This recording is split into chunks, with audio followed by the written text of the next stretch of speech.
Bonsoir et bonne année à toutes et à tous. Merci d'être si nombreux derrière vos écrans pour suivre cette cérémonie commune des vœux du Cercle de la Librairie, du Syndicat national de l'édition et du Bureau international de l'édition française. Cette cérémonie sera donc en ligne et nous sommes ensemble pour une petite heure. À mes côtés, Vincent Montagne, le président du Syndicat national de l'édition. Bonsoir. Bonsoir, Arnaud. Je m'entretiendrai avec vous un petit peu plus tard, mais avant cela, je vous propose de découvrir les vœux de Denis Mola, le président du Cercle de la Librairie, et de Nicolas Roche, le directeur général du BIEF. On se retrouve tout de suite après.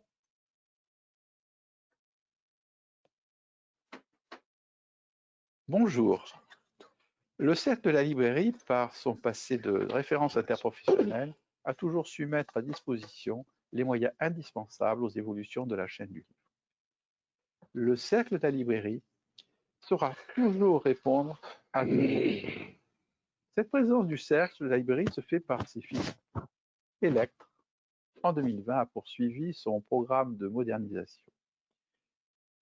À cet égard, la crise sanitaire nous rappelle que les services de la base Electre et de Livre Hebdo contribuent à unir les maillons de notre chaîne du livre. Chaque jour, 2 millions de pages sont consultées sur elect.com et 1 million de pages le sont sur livrehebdo.fr. Ces millions de pages auront permis le développement de services innovants comme le click et collect dans nos points de vente et maintenu un lien de solidarité entre les différents acteurs de notre écosystème. En évoquant la solidarité, je voudrais dresser des témoignages de sympathie au monde du spectacle vivant, des musées et du cinéma. En ce qui concerne les rendez-vous de l'interprofession, tous les partenaires d'Elect ont répondu favorablement avec un témoignage tout particulier à Madame Roselyne Bachelot, ministre de la Culture, et Madame Patricia Barbizet, Messieurs Éric Reinhardt et Bernard Pivot, présidents 2020 respectivement des trophées d'édition, des bibliothèques et de la librairie. Par leur engagement, ils ont rendu possible la tenue de ces événements incontournables. Le Cercle des librairies a voulu, dans ce contexte si singulier de 2020, qu'Electre maintienne tous les investissements budgétés. Il s'agit du développement de la nouvelle plateforme de services Electre qui avance à un rythme soutenu. C'est une base bibliographique entièrement repensée qui permettra des développements selon les choix et les besoins interprofessionnels. La nouvelle formule de Livre Hebdo rencontre un franc succès dans tous ses rendez-vous tant digitaux qu'imprimés. Pour cette autre filiale, Phoenix, opérateur du programme de numérisation et de commercialisation des livres indisponibles du XXe siècle, la mission se poursuit. Alban Cerisier en a pris la présidence cette année. Il faut insister sur les avancées de DR Lab dans le développement de la DRM LCP et l'accessibilité des publications numériques. Le Cercle est depuis l'origine le premier financeur de DR Lab. L'année 2021 voit la poursuite de cette dynamique et l'ouverture de nouveaux chantiers rendus possibles par la bonne tenue de nos activités et le professionnalisme de l'ensemble des équipes d'Electre. Je les remercie de leur engagement sans faille. La migration des clients d'Electre Data Service vers la nouvelle plateforme bibliographique se fera tout au long de l'année. Cette plateforme accueillera de nouveaux services de référencement pour les éditeurs. Elle pourra faciliter les services de book tracking pour lesquels le Cercle se tient prêt à investir et à s'investir. Livre Hebdo poursuivra ses développements dans le digital avec des services de surdiffusion destinés aux éditeurs. Livre Hebdo pourra proposer la production de données marketing et commerciales. L'agence AFNIL continuera sa politique de nouveaux services complémentaires et l'attribution des ISBN. Enfin, le Cercle reconduira ses engagements dans les grandes agences internationales de normalisation, ISNI, ISTC, éditeurs.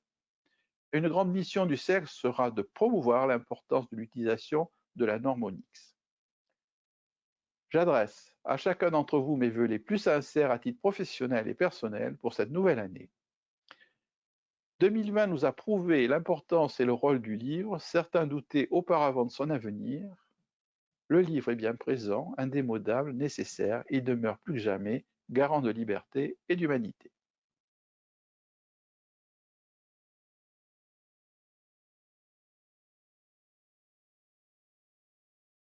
Bonsoir à toutes et à tous. Nous venons de terminer une année 2020 tout à fait exceptionnelle.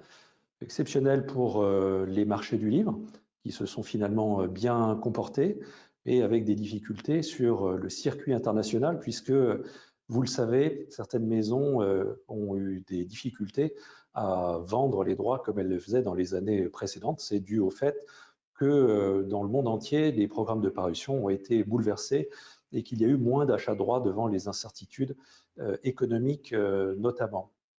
En 2020, on a beaucoup aidé les éditeurs français à essayer néanmoins de dynamiser leurs échanges en réinventant de nouveaux outils, puisque les foires ne pouvaient généralement pas se tenir.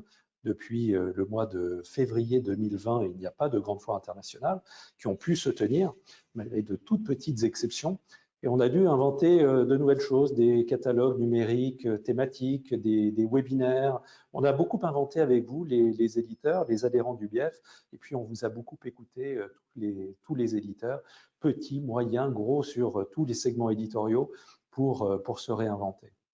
Alors, en 2021, on espère évidemment tenir beaucoup de rencontres en présentiel, beaucoup plus qu'en 2020, ce ne sera pas difficile, avec beaucoup de temps forts qui peuvent être aussi bien Taipei, New Delhi, Prague, Varsovie, Paris, on l'espère, Bologne, Séoul, Londres, Pékin, Francfort, Shanghai, Guadalajara ou encore Moscou tout en fin d'année.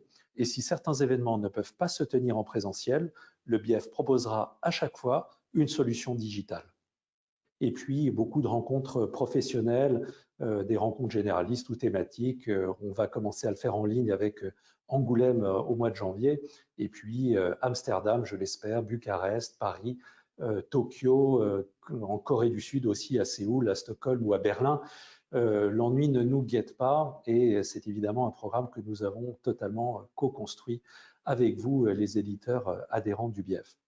Alors pour y parvenir, il me faut remercier le soutien du ministère de la Culture, du ministère de l'Europe et des Affaires étrangères, qui sont des partenaires au long cours, et puis l'ensemble des partenaires habituels du BIEF, que peuvent être l'Organisation internationale de la francophonie, la CELF ou les instituts français, bien sûr, à l'étranger, qui nous aident tout au long de l'année à organiser un grand nombre de nos opérations. Alors, nous avons également d'autres programmes pour les professionnels, des programmes pour les libraires francophones, pour les jeunes éditeurs et professionnels du livre franco-allemand, des fellowships que nous tiendrons aussi bien avec les éditeurs arabes que les éditeurs de livres de jeunesse. Ce sera la 10e édition du fellowship de Paris. Beaucoup d'actions au programme du BIEF en 2021. Une nouvelle année donc qui commence avec beaucoup d'incertitudes, mais aussi avec beaucoup d'espoir. Et au nom d'Antoine Gallimard, président du Bureau international de l'édition française, de toute l'équipe du BIEF et de celle de French Publishers Agency à New York, je vous souhaite la meilleure année possible. Alors, Vincent Montagne, nous allons échanger sur les défis pour le livre et les projets du syndicat pour 2021. Tout au long de cette conversation, vous qui nous regardez, vous pouvez poser vos questions. Nous essaierons d'y répondre, de répondre au maximum d'entre elles à la fin de cette conversation. Alors Vincent Montagne, que souhaitez-vous à l'interprofession pour cette nouvelle année? Écoutez, chers confrères, chers partenaires, chers amis, je voudrais vous dire déjà que nous avons, dans cette année aussi particulière, cette année qui est vraiment une année que nous n'avions pas imaginée. Nous sommes en train de travailler et de réfléchir à la suite de nos opérations. Alors, je voudrais vous présenter évidemment les vœux du syndicat de l'édition. Donc, merci, cher Denis et cher Nicolas Roche, de vous être tous deux prêtés à l'exercice dans ce format si singulier. Et bien sûr, merci à vous, derrière vos écrans, d'être si nombreux à suivre ce moment. Malgré ce contexte évidemment si particulier et toutes les restrictions qui nous sont imposées, J'espère que le temps de fête vous a permis de partager des moments heureux en famille avec celles et ceux qui vous sont chers.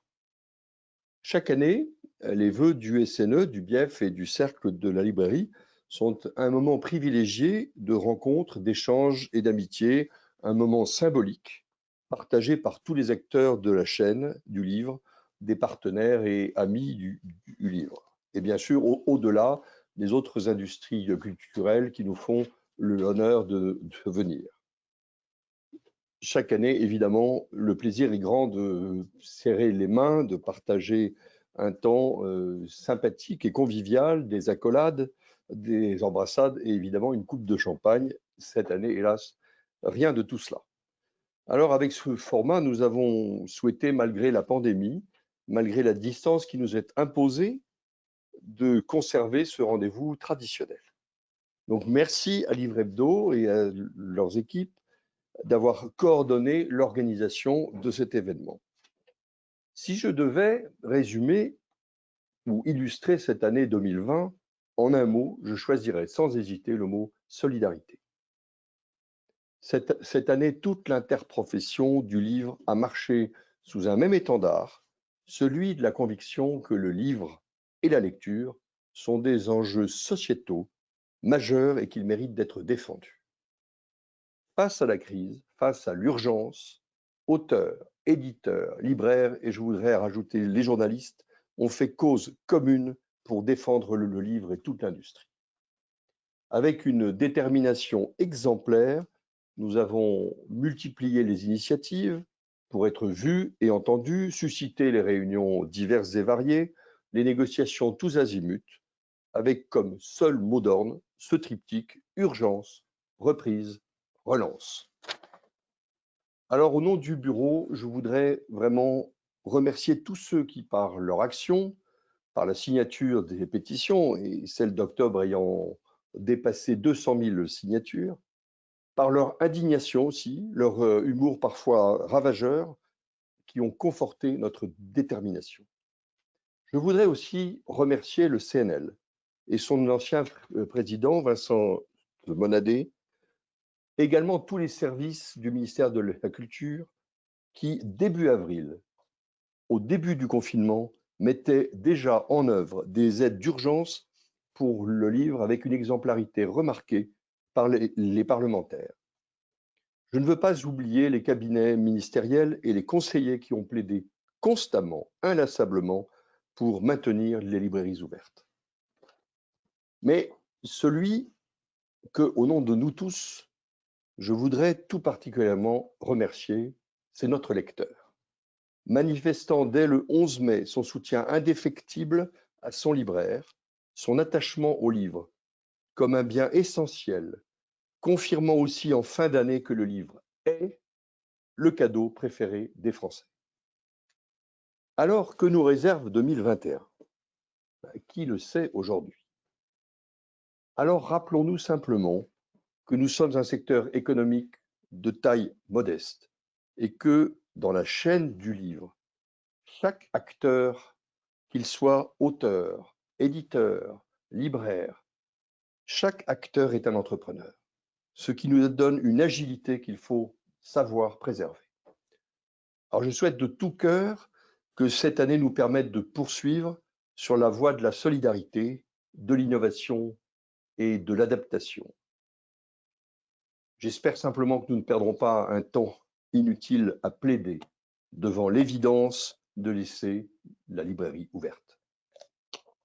Et je souhaite aussi que la culture et tous ces acteurs que sont les auteurs, les comédiens et tous ces créateurs puissent de nouveau et bientôt retrouver leur public et rayonner en France et à l'étranger. Ma conviction, vous le savez, est que toutes les industries culturelles et créatives sont intimement liées et s'inspirent les unes des autres. Du destin de l'une dépend l'autre.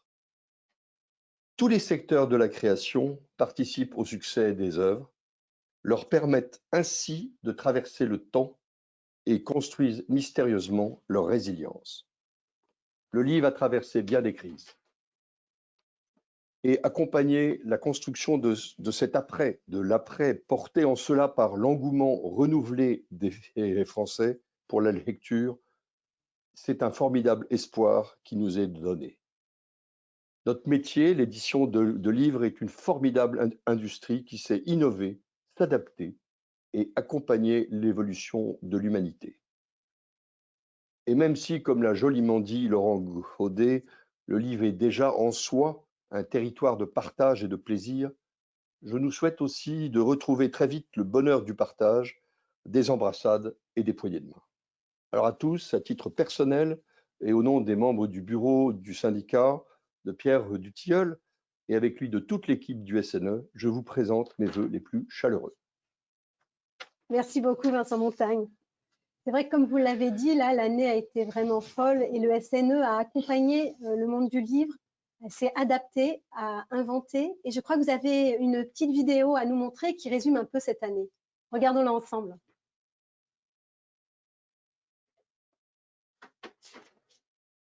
« 2020, le récit. Tout avait bien commencé. L'année 2020 s'annonçait sous les meilleurs auspices. Le chiffre d'affaires des éditeurs en 2019 affichait une croissance de 5,6%. Une solution de lutte contre le piratage, l'ICID, a été proposée. Le SNE se rendait au ministère de la Culture à l'occasion du rapport Racine. Le groupe BD, en partenariat avec l'Institut français, installait une exposition dans tous les centres culturels français à l'étranger. Quand soudain, le drame. Une pandémie incontrôlable et l'annonce du 15 mars comme un coup de massue du confinement. Nous voilà enfermés pour 8 semaines. Mais auteurs, éditeurs et libraires, main dans la main, se mobilisent pour défendre les plans d'urgence, puis de relance du livre et sauver la filière. Et les lecteurs sont plus que jamais au rendez-vous. Pendant les quelques semaines d'enfermement, les Français redécouvrent le goût de la lecture. La preuve, dès la fin du confinement, le 11 mai, ils se ruent dans les librairies. Le monde du livre souffle. Le SNE reprend la route et son activité. Les petits champions de la lecture organisent leur première grande finale nationale en visio. L'Assemblée générale du SNE élit un nouveau bureau présidé par Vincent Montagne. La rentrée s'avère prometteuse. Mauvaise nouvelle fin octobre avec l'annonce du reconfinement. Les librairies et tous les centres physiques de diffusion du livre ferment à nouveau. Le livre n'est pas considéré comme bien essentiel. Le livre électronique décolle et les libraires se mettent au click and collect. Éditeurs, libraires et auteurs restent mobilisés et unis, tels les maillons d'une grande chaîne. Un front commun est né. En fin d'année, on entrevoit des signes positifs pour le secteur du livre. L'engouement des Français pour la lecture est total. Autant de signaux encourageants pour 2021.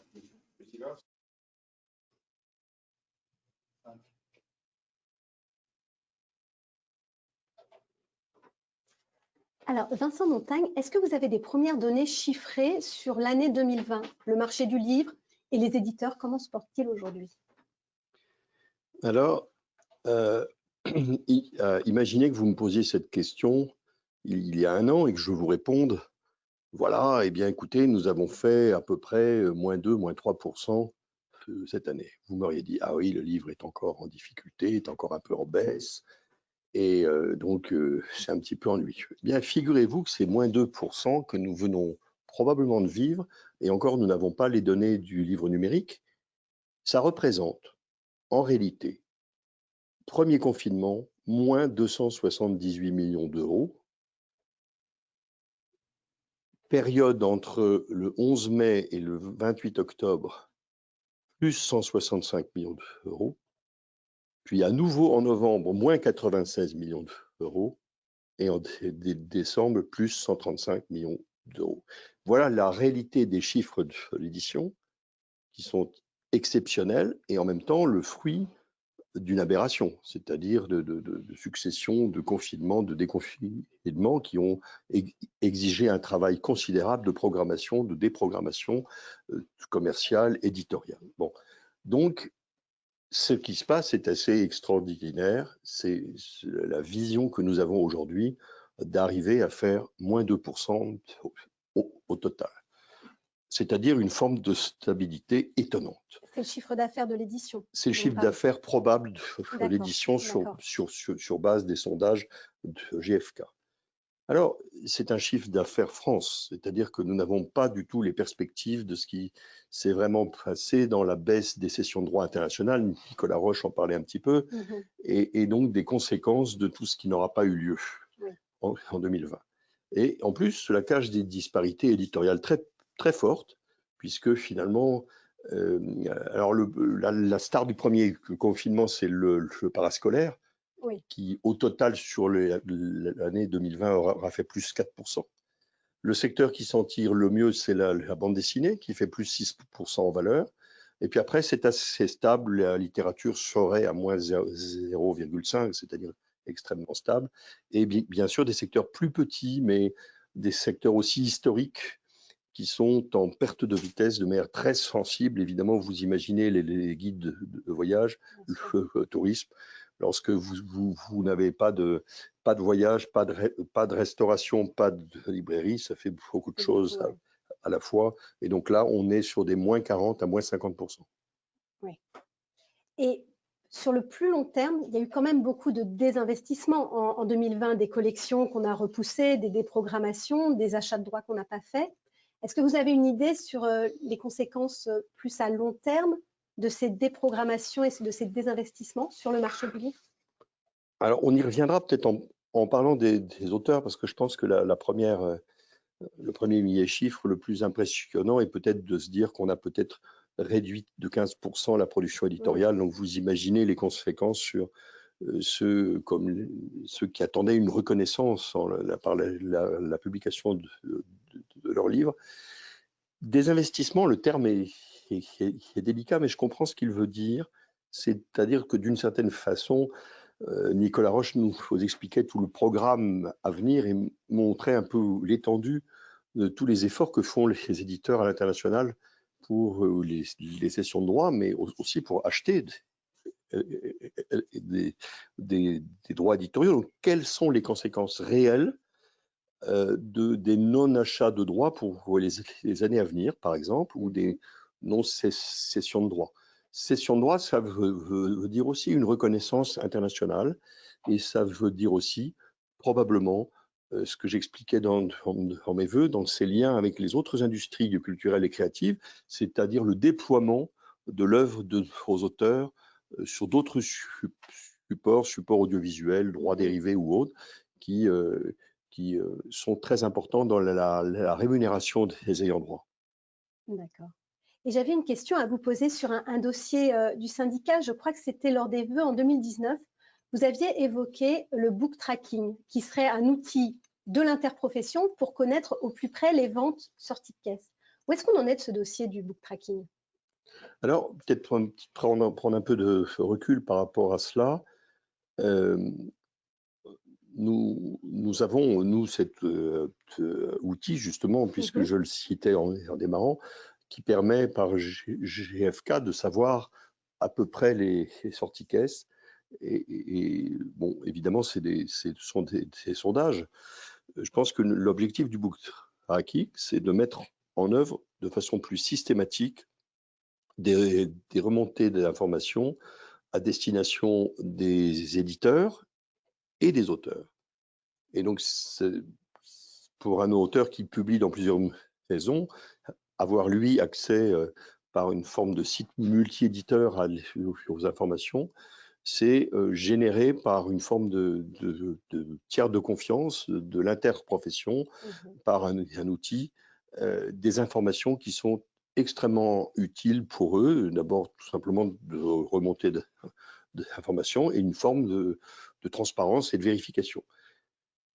Vous vous rappellerez qu'en 2013, lorsque nous avons signé cet accord auteur-éditeur, nous avons mis en place dans le droit le fait que si les redditions de comptes n'étaient pas faites ou mal faites, l'auteur pouvait mettre fin à son contrat, ce qui n'existait pas avant, ce qui est une avancée énorme. Il faut aussi qu'il puisse avoir des informations fiables pour repérer si son œuvre se vend ou pas. Donc, je pense que ça, c'est quelque chose que nous voulons mettre en place, que nous allons mettre en place conjointement avec le CNL, le ministère, la SOFIA. Donc, il y a tout un travail de mise en place du book tracking qui va se faire en 2021 dans la structure et qui sera dans une mise en œuvre effective sur l'exercice de 2022. D'accord. On a vu là pendant le confinement et puis on a entendu dans les multiples vœux comment la lecture a été une des activités centrales pendant le confinement et comment les lecteurs se sont rués en librairie. Le SNE qui promeut le livre et la lecture, je me doute, se réjouit de ça. Et comment est-ce que vous souhaitez participer à prolonger ce mouvement? Quel levier vous souhaitez activer? Alors, ça ne date pas d'hier, parce que quand on voit l'engouement et l'accélération que nous avons vécu cette année sur les petits champions de la lecture, nous sommes conscients que la lecture, c'est tout un apprentissage qui vient de loin. Et c'est pour ça que si pendant le confinement, 33% des plus jeunes disent qu'ils ont ou découvert la lecture ou en tout cas accentué leur envie de lire. Je crois qu'on a dans les chiffres que donne ce sondage, 21% veulent lire davantage et 69% disent, c'est-à-dire une énorme majorité au total, qu'ils continueront à lire. Bon. Je pense qu'il faut être prudent parce que nous avons aussi vécu une période où les autres industries culturelles sont en difficulté. Et donc, entre le couvre-feu et un certain nombre de dispositions qui font que les gens sont chez eux, la lecture, qui finalement est un acte personnel et pas collectif comme l'est un spectacle, un théâtre ou autre, dans lequel donc on a cette action-là qui bénéficie aux livres, donc il faut rester prudent, mais je pense que puisque la lecture est un facteur d'intégration sociale très important, accentuer ce phénomène, demander instamment au ministère et au gouvernement de faire de la lecture et du livre une cause nationale en 2022 me semble un axe déterminant pour toute la chaîne du livre. Ouais, très bien. Et Livre Paris. Livre Paris, donc l'année dernière, il n'y a pas eu d'édition. Cette année, il y en a une un peu décalée au mois de mai. Alors, où est-ce qu'elle va se tenir? À quoi ça va ressembler? Est-ce que vous pouvez nous en dire un petit peu plus? Écoutez, c'est compliqué de prévoir à l'avance, on le voit chaque jour. Néanmoins, nous pensons avec une relative certitude que fin mai, quand on voit ce qui s'est passé fin mai l'an dernier, maintenant avec les vaccinations qui arrivent, nous sommes confiants que Livre Paris aura bien lieu à la toute fin mai, dans le hall 4 de la porte de Versailles. Donc c'est un autre hall, c'est pas celui voilà, qu'on a l'habitude exactement. de voir. D'accord. Qui sera un hall plus conforme à ce que nous avons dans les réservations, mais nous avons beaucoup de confirmations. Nous sommes assez confiants sur le fait que Livre Paris aura bien lieu. C'est confirmé aussi par les acteurs étrangers, les éditeurs qui viennent. Et puis, nous avons toute une réflexion pour 2022. Nous serons donc à la fin du partenariat avec Reed cette année. Donc, ça se termine avec votre prestataire habituel, Reed. Exactement. Et vous êtes en train de repenser du coup le concept. Et dans ces cas-là, est-ce que ça a des conséquences sur aussi le modèle économique du syndicat qui tire quand même une grosse partie de son financement de ce salon? Alors, je crois qu'on ne peut pas dire vraiment une grande partie, c'est moins de 30%, et je pense que nous avons, nous, la détermination au bureau de distinguer définitivement les deux. Livre Paris a son objectif, son budget, et que le syndicat donc doit vivre sans cette attraction financière. Et je pense qu'il faut absolument que Livre Paris renouvelle son modèle, et donc soit davantage une fête, mais rappelons que c'est quand même la plus grande manifestation littéraire en France, et donc pour le bien de l'interprofession, il ne faudrait pas la perdre. Donc on a une vraie réflexion qui est à la fois économique et sociale. Et je rappelle que ça touche la langue française, la francophonie, et que nous attirons aussi beaucoup d'éditeurs étrangers. D'accord. Je crois qu'il y a plusieurs dossiers juridiques qui restent en chantier au syndicat. Il y a l'histoire de la TVA pour les livres augmentés. les transpositions de directives européennes au droit d'auteur, avec les fouilles de texte. Il y a aussi la question des directeurs de collection avec un décret qui est rentré en application au 1er janvier. Où est-ce qu'on en est un petit peu de tous ces chantiers? Qu'est-ce qui change? Ah, les directeurs de collection. Écoutez, si ce n'était pas le fruit d'une indigence administrative, on pourrait en faire un roman. Mais je pense que voilà, nous sommes en train de réfléchir sur une nouvelle instruction ministérielle qui va, nous espérons, compenser la demande du Conseil d'État de forme d'originalité sur l'existence ou la création de collections. Je pense que c'est quand même imminent pour que nous souhaitons absolument trouver une solution qui ira dans l'application de la continuité des collections qui sont absolument indispensables. Chaque collection porte ou lance souvent un livre et lui permet de vivre parce que voilà, il appartient à quelque chose de plus fort en étant dans une collection. Donc oui, il y a l'ordre d'une création puissante, originale par les collections. En ce qui concerne la problématique de la transposition, nous sommes extrêmement attentifs et vigilants au fait que entre la fouille de texte et les exceptions pédagogiques, nous voulons absolument qu'il n'y ait pas trop de trous dans la raquette au moment de cette transposition, parce que ça veut dire des réductions de valeur pour les ayants droit, les auteurs et les éditeurs. Donc nous serons extrêmement attentifs à la transposition. J'avoue personnellement, je ne suis pas très inquiet parce que la France a été vraiment en pointe à Bruxelles pour défendre le droit d'auteur. Et je pense que cette transposition devrait refléter vraiment l'importance que la France accorde au droit d'auteur. Et puis il y avait le troisième point. La TVA. Alors, la TVA du livre augmenté. Donc vous vous rappelez qu'on a Antoine de Gallimard, en tant que président du SNE, avait travaillé sur la réduction, le taux de TVA réduit sur le livre numérique, ce que la France a adopté.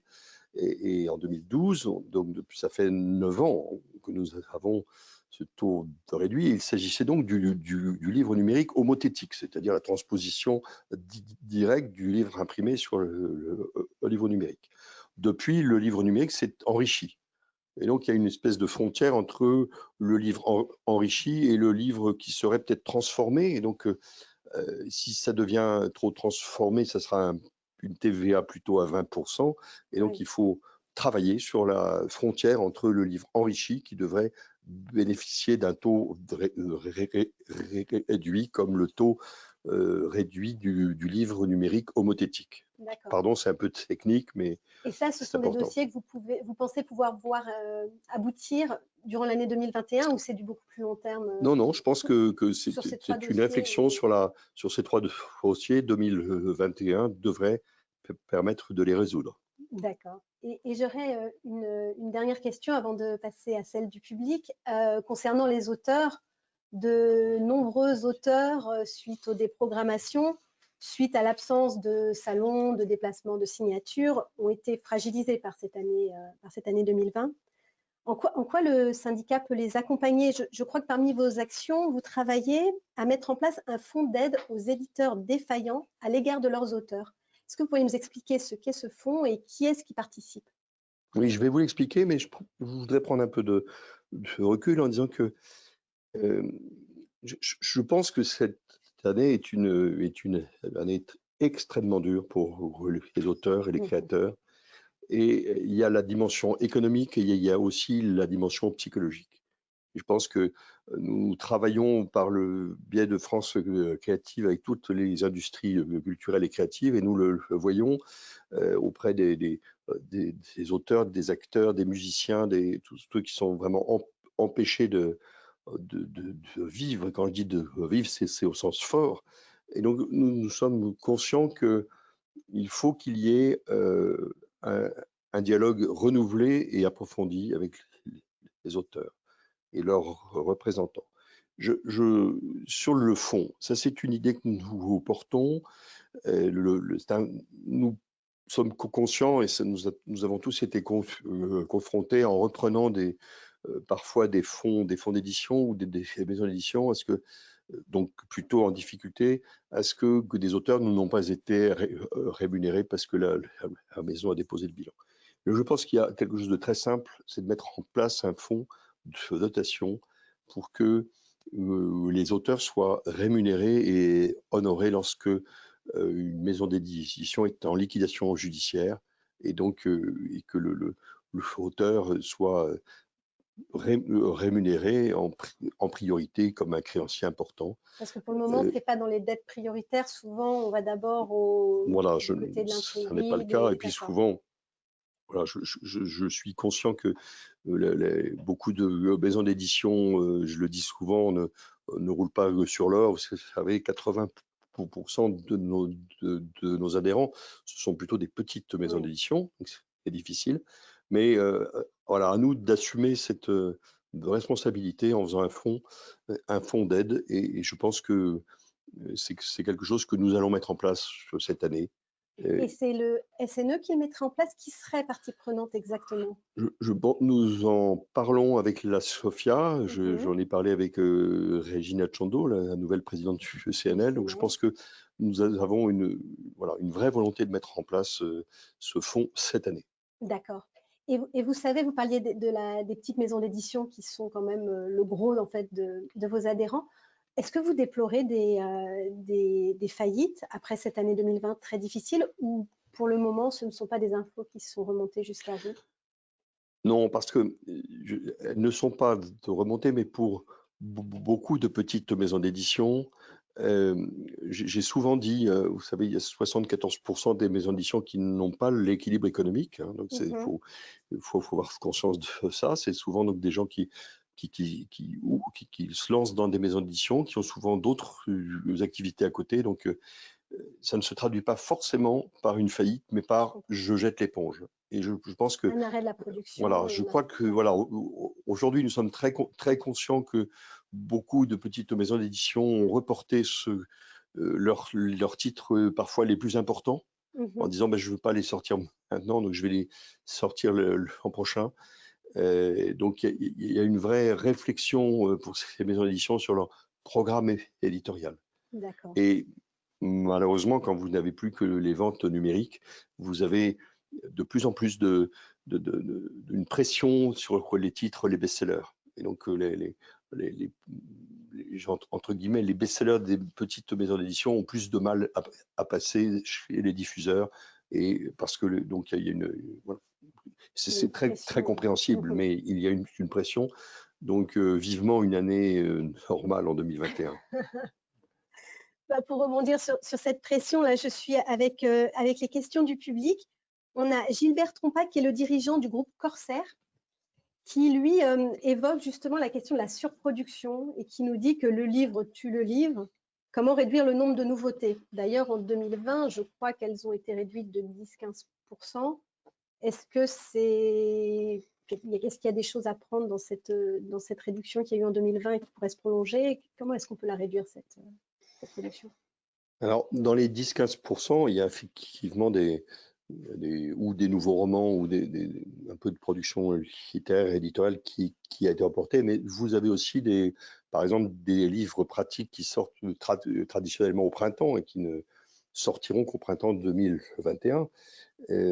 Donc, la situation est très complexe. Je pense que je ne peux que ce que j'ai déjà dit, appeler que les éditeurs à une maîtrise de leur production éditoriale. Je pense qu'il y a une vraie réflexion que chaque éditeur a. Aller plus loin, c'est définir des quotas, c'est travailler sur une maîtrise des codes ISBN. Par qui? En Chine, c'est l'État, c'est plus simple, mais je ne le souhaite pas. Je pense qu'il faut vraiment être prudent, précautionneux sur la production éditoriale. C'est une question de raison des éditeurs et des grands éditeurs. C'est aussi une raison des éditeurs qui doivent aussi faire attention à ne pas faire cette course en avant de la recherche d'un livre qui marche. C'est un travail où chacun est responsable. D'accord. En parlant de responsabilité, j'ai J'ai la directrice RSE du groupe Editis, Nathalie Bachelier, qui vous dit moins de titres, moins de retours en 2020, donc moins de transport. Est-ce que l'environnement et l'empreinte carbone de l'édition ne sont pas les gagnants de 2020? Et plus généralement, est-ce que ça va accélérer le mouvement vers un marché plus vertueux, une industrie de l'édition plus vertueuse, plus RSE, quoi? Alors, ce qu'on peut dire déjà, c'est que le book tracking fait de manière efficace limitera le nombre de réimpressions et donc limitera aussi que le taux de retour, donc c'est important. Je voudrais rappeler que, vous savez, 95% des livres sont imprimés à partir de forêts durables et que 100% des pilons sont recyclés. Donc c'est un élément important. Je pense que nous devons aller plus loin.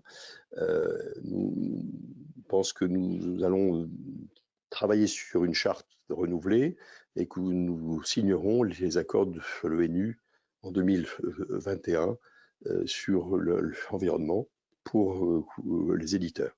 Donc, je pense qu'il y a un vrai travail à faire et il faut, encore une fois, ça passe par cette maîtrise éditoriale et donc voilà, allons-nous trouver des critères? Peut-être que Livre Hebdo pourrait travailler sur un prix Bien de sûr, cette nature. un prix de la baisse pour la production. Ou en tout cas, la maîtrise de la production éditoriale. Bonne idée. Il y a nos confrères d'actualité, le journaliste Antoine Houry, qui nous pose un certain nombre de questions. Il y en a beaucoup, je vous en pose 2, 3. Il vous parle de la concentration dans l'édition et de tout ce qui se passe au niveau de l'actionnariat Lagardère, et des liens entre Vincent Bolloré, propriétaire du groupe Editis, Arnaud Lagardère, propriétaire d'Hachette Livre, et les risques de concentration éditoriale. Est-ce que cette concentration est dangereuse pour l'édition française et est-ce qu'il y a un risque pour la bibliodiversité?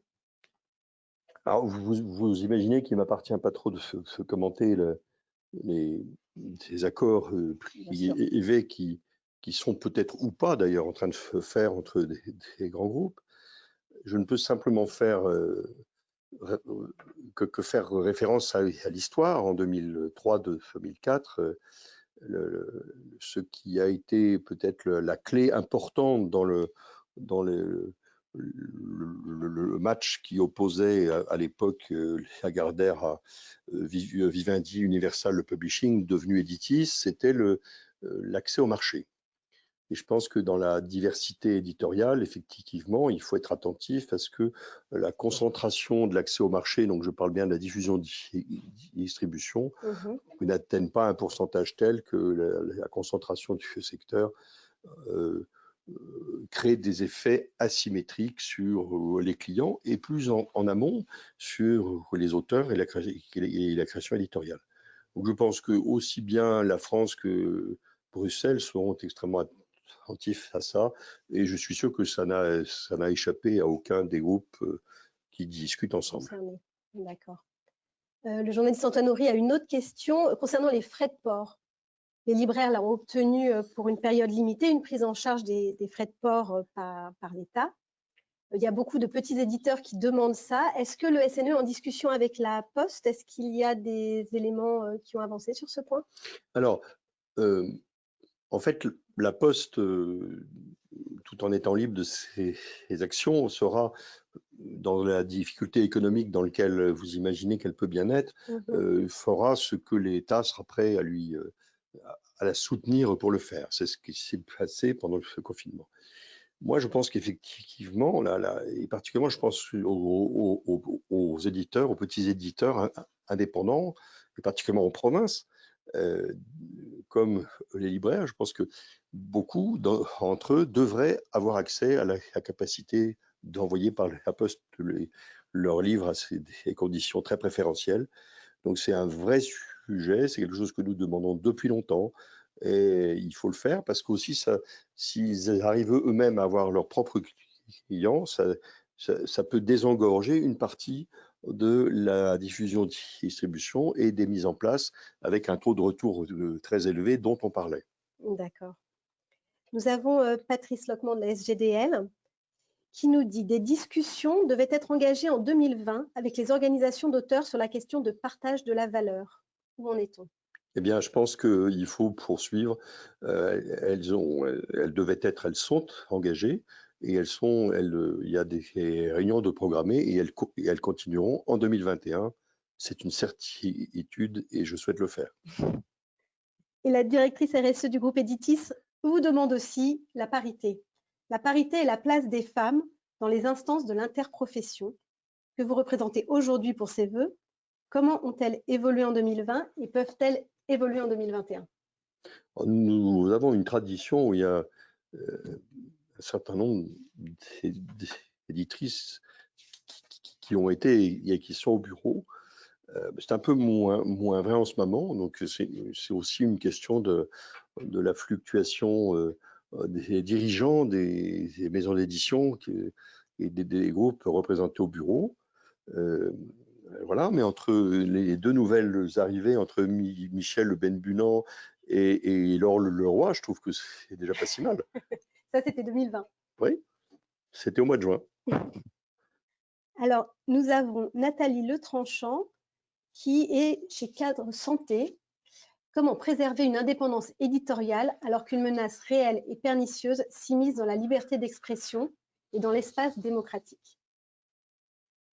C'est une question complexe. Je ne sais pas trop comment y répondre, si ce n'est que je pense que privilégier notamment l'accès au marché et l'existence de livres provenant des petits éditeurs et des éditeurs indépendants est une façon de répondre à cet équilibre éditorial démocratique.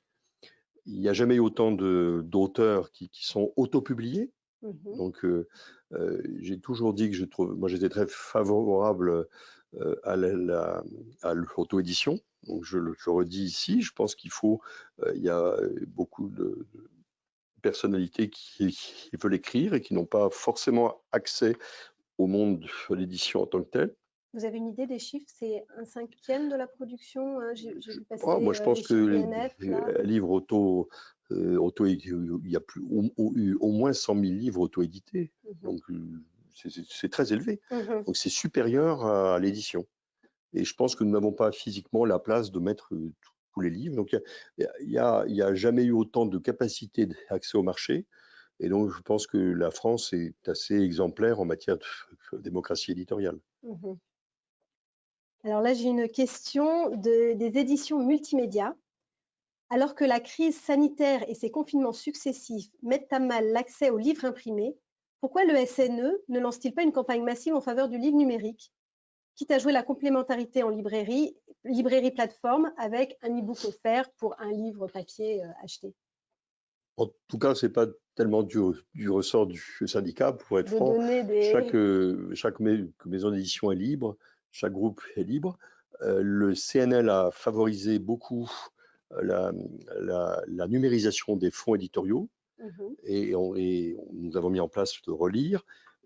Vous savez qu'il y a eu un temps où nous avons eu un procès important contre Google que nous avons gagné en 2009 où Google numérisait sans droit les livres pour les donner gratuitement à des lecteurs. Et donc, on a arrêté cette pratique. Donc, je pense qu'il y a la numérisation des fonds, elle existe. Donc, il y a aussi des évolutions de pratiques. Mais on le voit bien par le confinement, les lecteurs, quels que soient les âges, sont sensibles à l'aspect matériel. Et nous avons vu à Noël, encore une fois, que le livre était un cadeau. Un cadeau. Il y a un autre de mes confrères, Hugues Honoré de l'AFP, qui vous pose une question. Vous avez publié aujourd'hui ce sondage qui montre que les Français sont très défavorables à une nouvelle fermeture des librairies. Mais vous n'excluez pas cette possibilité. On parle de troisième vague, on voit qu'il y a des reconfinements en Grande-Bretagne. Quelles sont les indications que vous avez de l'exécutif sur cette question? Je n'ai aucune indication et je n'imagine même pas que l'exécutif se pose la question de refermer les librairies. Très bien. J'ai une question un peu pointue d'une personne du groupe Erol qui me demande quelle perspective pour l'intelligence artificielle dans le secteur de l'édition. une analyse prédictive des livres à fort potentiel en 2021 est-elle déployable? Ce serait super, ça. Alors, en 2021, je ne sais pas. Moi, je suis convaincu que dans un certain nombre de livres ou des collections dont les schémas dans les romans ou dans les livres sont assez homothétiques, je suis sûr que l'intelligence artificielle, déjà là, va prendre une certaine place au point de vue éditorial. Mais je pense que c'est du ressort de chaque maison d'édition, de chaque groupe, de déployer par ces tests l'arrivée de l'intelligence artificielle dans l'édition. Mais je rappelle que nous sommes une industrie de prototypes et que chaque livre est une nouvelle histoire. Et je pense que ça restera assez marginal. Je vais peut-être prendre une dernière question. Ça rejoint plusieurs questions que j'ai pu voir. Nous avons le directeur de la manufacture de Pont qui nous demande, et on a vu aussi, j'ai vu d'autres questions aussi sur les questions de relocalisation de l'impression, de la production. Lui vous demande quelle est votre position sur la protection des industries françaises, imprimeurs, relieurs et doreurs? J'ai pas beaucoup d'appréciation. Je vais vous dire une chose, c'est que je pense que qu'il appartient aux imprimeurs aussi d'être force de proposition auprès des éditeurs. Nous voyons bien aujourd'hui que pour des livres un peu complexes, les savoir-faire à des prix raisonnables ont du mal à exister en France. Donc c'est un sujet qui est un sujet d'ailleurs traité aussi par la DGE à Bercy. Donc nous avons cette réflexion-là. Il faut aider les imprimeurs à ne pas perdre ses compétences. Mais quand ils ne les ont plus, on est obligé de fabriquer aussi à l'étranger des coffrets ou des objets un peu particuliers qui sont prisés à Noël. Et vous savez, ce n'est pas du tout l'intérêt des éditeurs, parce que lorsqu'un coffret marche, eh bien, nous sommes dans l'impossibilité de le réassortir à temps. Et donc, nous avons toujours intérêt à fabriquer au plus près possible. Écoutez, merci beaucoup Vincent Montagne. Merci de vous être prêté à ce jeu un peu particulier des questions-réponses, notamment en live. Il me reste à remercier nos intervenants, à savoir Denis Mola et Nicolas Roche, et à vous remercier, vous les internautes, de nous avoir suivis. Je vous adresse mes meilleurs vœux pour cette nouvelle année avec plein de nouveaux défis. Merci beaucoup et bonne soirée. Merci beaucoup, Anna.